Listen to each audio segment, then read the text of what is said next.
با هم قراره پروژه خوب اجرا بکنیم و نتیجهش قراره که در واقع ارزش افزایی باشه برای مجموعه معظم بندینی. مجموعه ما یه مجموعه‌ای هست که به صورت هلدینگ اداره میشه. امروز یه برنامه‌ریزی بکنیم، فرصای شما دیده بشه و در واقع الزاماتی که شما دارید برای کار دیده بشه. دوستان هم نکاتی دارن و خواهش کنیم که هم تیم شما هم تیم ما خودشون رو معرفی بکنن و دوستان بشینن برنامه‌ریزی بکنن که از کجا شروع بکنن و چطور بحث رو ادامه بدن. نکته توسعه‌مون اینه که یکی اضافه شدن مجموعه‌ای که در قبل بوده به مجموعه‌ای که الان هست در برنامه‌مون هست که این با سرعت اتفاق میفته.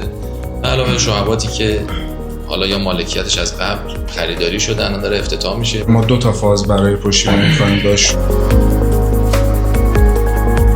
با توجه به فرصی هم که حالا توی مجموعه وجود داشت سعی کردیم که حالا اول از نصب سیستم‌ها و ایمپورت دیتا شروع کنیم که بتونیم فروش‌ها رو سریع‌تر در واقع راه‌اندازی بکنیم.